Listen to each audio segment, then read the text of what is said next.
Today we are going to go over the age-old myth, does cardio kill your gains? And this is something that really does jump up every now and then. And what we're going to do is look at the origin of this myth, where it came from. I don't know why it stuck around for so long, but we look at some other reasons as to why cardiovascular work is definitely a pro 100,000 times before it's a con. So it's an age-old myth which is creeping up again. Today we're going to look at a few different points, from what is cardio on a real basic level, where did this belief stem from, how can cardio help you in your strength training specifically, seeing as we're staying on the line of strength training and cardio, and concurrent training. So what is cardio? First of all, before we go into exactly what's in the cardiovascular system, cardio is not just a calorie burning tool, and it should never be just seen as a way to burn a few extra calories on any given day. If you're someone who's trying to put yourself into a calorie deficit, or someone who's trying to control your calories in a certain way, do that with nutrition before you start hammering yourself with cardio. Don't depend on your cardio to get you to where you need to go. Your nutrition is going to be way more important in that sense, way more sustainable, and won't affect other things either. So cardio aids two of the greatest muscles you have, your heart and your lungs. The reason I think, well, there's 101 reasons why I think cardiovascular training should be in everyone's program of some sort, is because if you're someone who finds it hard to get up the stairs, or out of breath getting up the stairs, or going for a walk, or going for a hike, or maybe running across the garden to grab something, that's not normal. You shouldn't be feeling that way. You should feel like you're able to do these things. You're able to play, you're able to hike, you're able to walk, you're able to do daily activities, even as far as cleaning the house, without being breathless. So that's very important. So everyone thinks about running when you say cardio, but it's anything that stimulates your cardiovascular system. It can be swim, row, skiing, biking, playing, kicking, jogging, crawling, walk, carrying, skipping, boxing, rolling, grappling, anything like that, or even certain weight training methods. So for example, throwing 3 to 5 bodyweight exercises together and moving for 15 to 20 minutes in an AMRAP or a circuit style training, that's going to spike your heart rate to a base level and keep it at that level. So it's a bit of a combination of strength and cardio, but anything that is affecting your heart rate like that is going to impact or affect your cardiovascular system.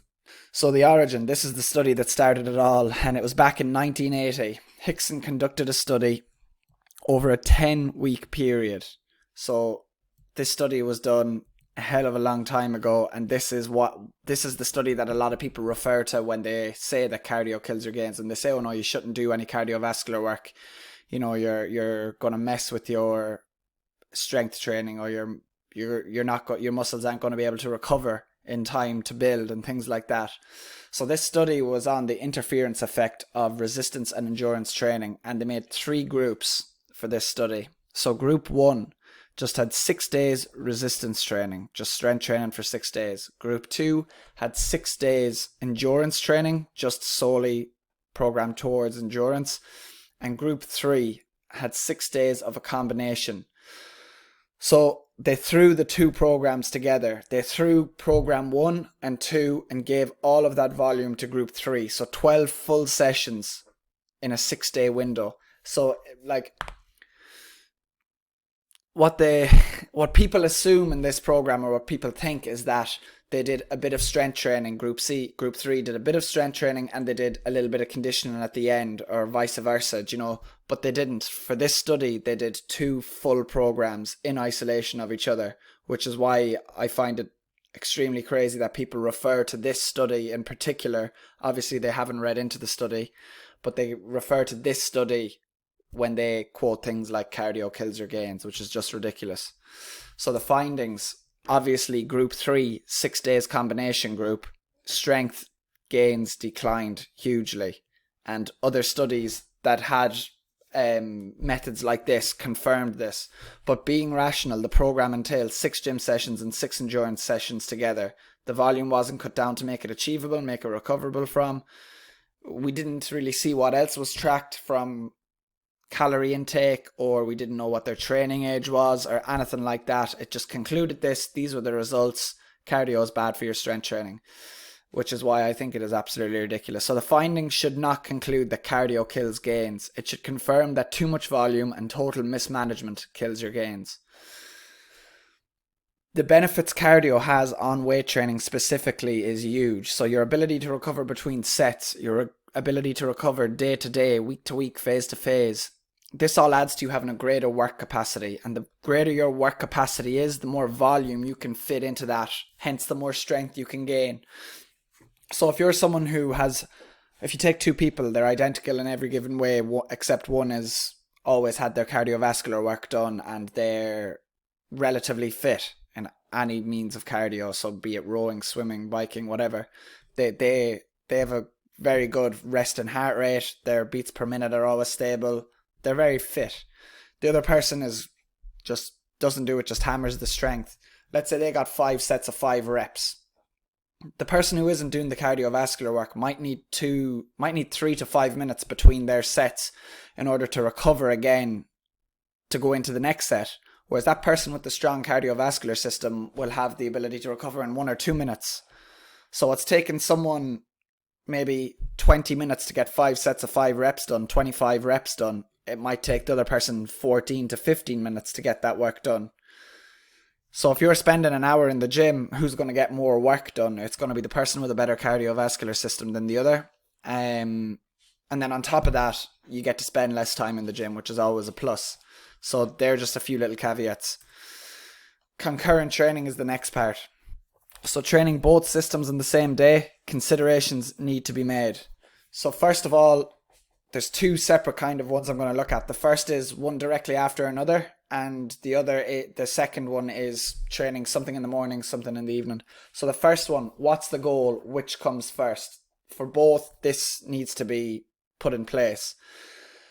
Your energy and your production is going to be best to the thing you do first. So for example, if your goal is to get strong, but your main goal is to run a 10k, you do your running before you do your strength. That's your goal. That's what your goal depends on, is that specific training. Do that first. If your goal is just to gain a bit of muscle and then get a bit fit, do the strength training first.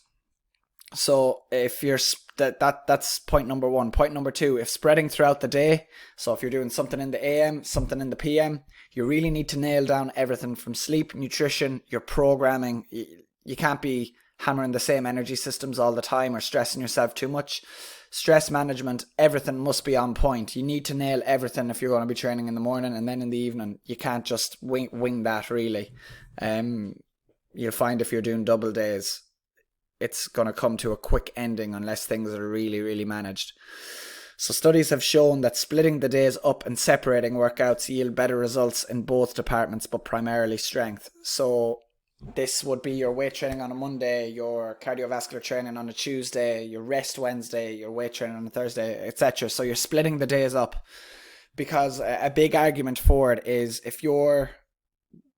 The reason this, I say, but primarily strength work here on the last line, is because if you're doing your cardiovascular work first for 15 to 20 to 30 minutes or whatever, and then you're jumping into your strength training, you're not going to get the most out of that, because you've produced a lot of energy and expended a lot of energy at the start that you can't possibly produce as much force as you would have on the strength work unless you'd have done that at the start or spent less time doing cardio. Then the other thing is, so that's one side of it. The other thing is, let's say you do your strength first and then you jump into a cardiovascular block directly after. There are arguments that you're not getting the adaptation or the recovery, and protein synthesis isn't allowed to happen or isn't happening optimally, and that's going to affect your strength gains, which is something we look at next.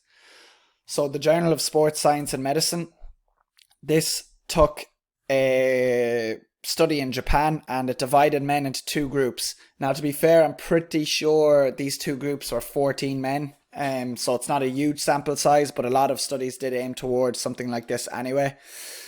So it was in Japan. The Group A and Group B. Group A performed endurance exercises directly after strength training for 30 minutes approximately.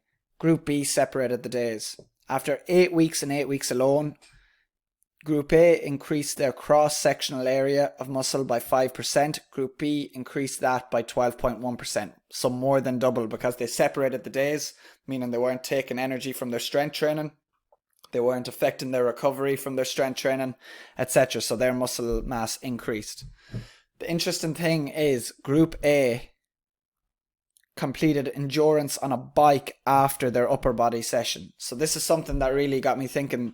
A lot of people hop on the bike and a lot of people jump onto the bike because it's low impact, especially in the GA space, whereas they're saying if I run, it's going to absolutely kill my gains, or I'm not going to be able to recover.